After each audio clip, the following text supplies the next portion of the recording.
জয় যিশু। আজকে নতুন আবার একটা ভিডিও নিয়ে এসেছি আপনাদের সামনে। ভিডিওটা শুরু থেকে দেখতে থাকুন।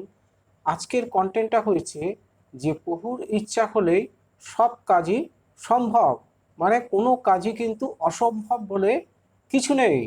প্রভু হলো স্বর্গধামে থাকে, আমরা থাকি মর্তলোকে। প্রভুকে পৃথিবীর বুকে জন্ম দিয়ে পাঠানোর উদ্দেশ্য এই যে প্রভু যিশুর মাধ্যমে সমস্ত মানুষ যেন পরিত্রাণপ্রাপ্ত হয় এবং অনন্ত জীবন লাভ করে, সমস্ত পাপ অপরাধ থেকে মুক্তি পায়, সমস্ত দুঃখ কষ্ট সমস্ত রোগ ব্যাধির হাত থেকে যেন পরিত্রাণ পায়। তাই প্রভুর এক শিষ্য প্রশ্ন করছে যে পিতর প্রভুর এক প্রথম শিষ্য ছিল, যে একবার যিশুকে প্রশ্ন করেছিল যে কতবার আমাদের একজন ব্যক্তিকে পাপ থেকে ক্ষমা করা যায়, মানে উচিত। তখন যিশু বলেন 70 বার। তখন মানে পাপ, আমরা আমাদের বিরুদ্ধে কেউ যদি অন্যায় করে ভুল করে পাপ করে, আমরা যদি তাদেরকে ক্ষমা না করি, তাহলে স্বয়ং প্রভু মানে ঈশ্বর কিন্তু আমাদের পাপ অপরাধ থেকে মুক্ত করবেন না। আর আমাদের যদি পাপ অপরাধ থেকে মুক্তি না করে, তাহলে জীবনে আমরা কখনো আয় উন্নতি করতে পারবো না। আমাদের যতই টাকা পয়সা থাক না কেন, আমরা কিন্তু সামনের দিকে অগ্রগতি হতে পারবো না, আর বৃদ্ধি পাবো না। কারণ আমাদের পাপ অপরাধ, অহংকার, মানে কথাবার্তা, দাম্ভিক, এইগুলো যখনই আমাদের মনের মধ্যে শরীরে প্রবেশ করবে, তখনই কিন্তু আস্তে আস্তে আমাদের পতনের দিকে যাবে। তাই পাপ অপরাধ সব জমি রাখতে নেই, রোজকার পাপ রোজ ক্ষমা চাইতে হয়।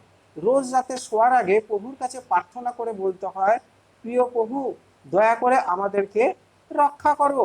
আবারও বলতে হয়, আমি তোমার কাছে ক্ষমা ভিক্ষা করি, দয়া করে আমার ও আমার পরিবারের প্রতি কৃপা করো।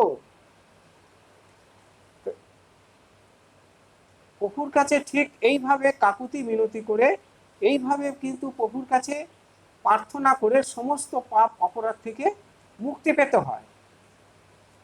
সমস্ত কিছু নির্ভর করে কিন্তু প্রভু যিশুর উপরে। তাই প্রভুকে ধরে থাকতে হয়।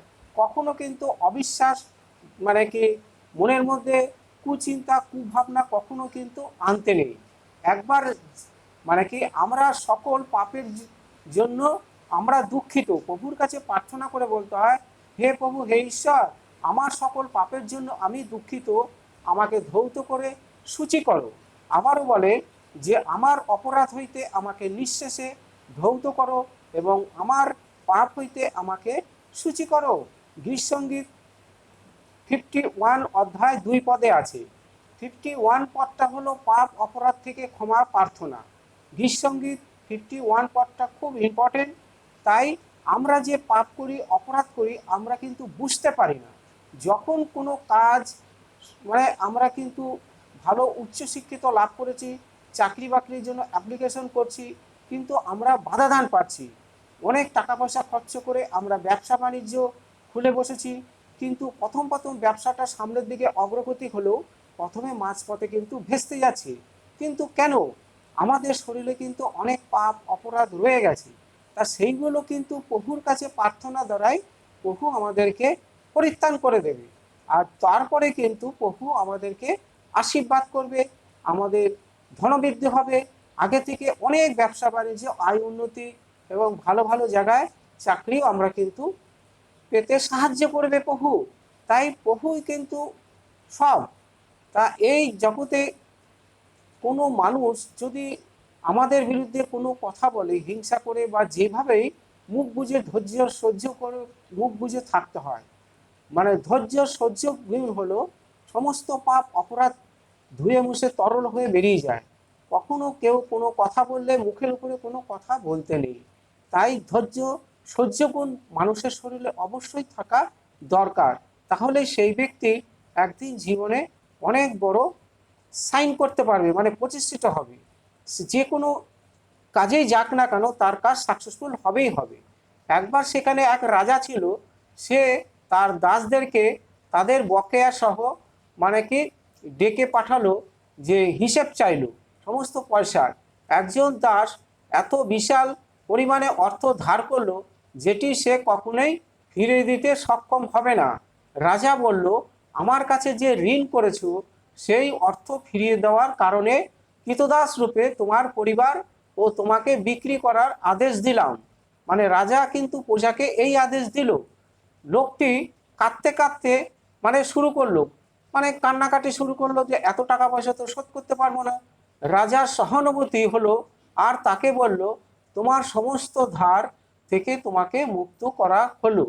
তো এই যে মুক্ত করা হলো, এটার বৈশিষ্ট্য হলো যে প্রভুই কিন্তু স্বর্গ থেকে দৃষ্টিপাত করলো প্রজার প্রতি, আর রাজার অন্তরে প্রবেশ করে মানে তার তার প্রতি সহানুভূতিশীল দেখালো যে আর তোমাকে সেই কৃতদাস রূপে কাজকর্ম করতে হবে না এবং সমস্ত ঋণ থেকে তুমি মুক্তি পেয়ে গেলা।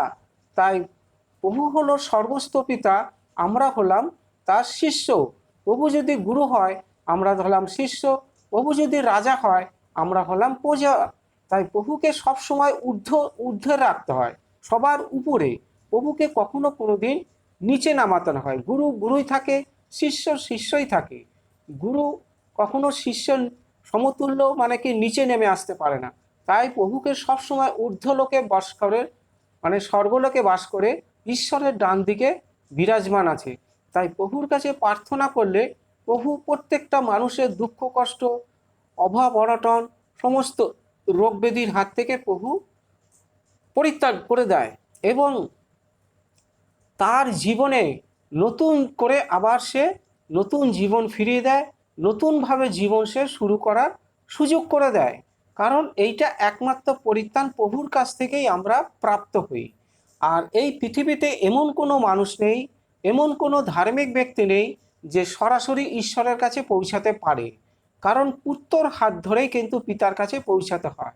এই জন্য প্রভু কহেন, আমি পথ, আমি সত্য, আমি জীবন, আমার মাধ্যমে যদি কেউ না আসে আমার পিতার কাছে কেউ পৌঁছাতে পারে না। সুতরাং তোমরা আমার উপরে নির্ভরশীল হও, আমার উপরে নির্ভরশীল হয়ে চাইতে থাকো, দেখো আমি তোমাদের স্বর্গের সমস্ত দুয়ার খুলে দেবো। আর না হয় একবার আমাকে বিশ্বাস করেই দেখো, তোমাদের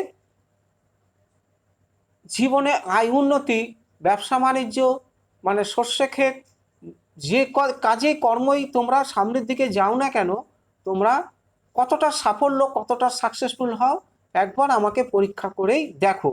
এই একটা জায়গায় প্রভু খালি পরীক্ষা করার কথা বলেছিল। তাই প্রভুকে কখনো কোনো দিন পরীক্ষা নিরীক্ষা কখনোই কিন্তু করতে নেই। কারণ বাবাকে কোনোদিন ছেলে কোনোদিন পরীক্ষা করে দেখে যে এইটা আমার সত্যিকারের বাবা কিনা? তো বাবা বাবাই থাকে, পুত্র পুত্রই থাকে। সুতরাং প্রভুর কাছে সবসময় হাত জোর করে মাথা নিচু করে কাকুতি মিনতি করে অনুনয় বিনয় করে একচিত্ত এক মনে এক ধ্যানে প্রার্থনা করানার্থে প্রভুর সমস্ত দুঃখ কষ্টর বোঝার হাত থেকে সমস্ত রোগ ব্যাধি আমাদেরকে উদ্ধার করে দেয়, পরিত্রাণ করে দেয় এবং নতুন জীবন ফিরে দেয়। সবাইকে জয় যিশু। ভিডিওটা ভালো লাগলে একটা সাবস্ক্রাইব করে দেবেন, কারণ এর থেকে আরও ভালো ভালো ভিডিও সবার আগে আপনাদের কাছে পৌঁছাবে। আর প্রভুর কাছে প্রার্থনা করি আপনারা সবাই ভালো থাকুন, সুস্থ থাকুন, মঙ্গলময় প্রার্থনা করি এবং সুস্থতার প্রার্থনা করি। কারোর পরিবারে যদি রোগ ব্যাধি কোনো কিছু যদি কঠিন পীড়া থাকে, সমস্ত রোগ থেকে প্রভু যেন আপনাদেরকে পরিত্রাণ করে দেয়। আমি নাসারাতের প্রভু যিশুর নামে প্রার্থনা করি এখনই এই মুহূর্তে। হে প্রভু, তুমি পরিবারকে সবাইকে দয়া করো, করুণা করো, আশীর্বাদ করো, সমস্ত রোগ থেকে তাদেরকে ছুটকারা করে দাও। ধন্যবাদ ধন্যবাদ ধন্যবাদ প্রভু, ধন্যবাদ। সবাইকে জয় যিশু, আমেন।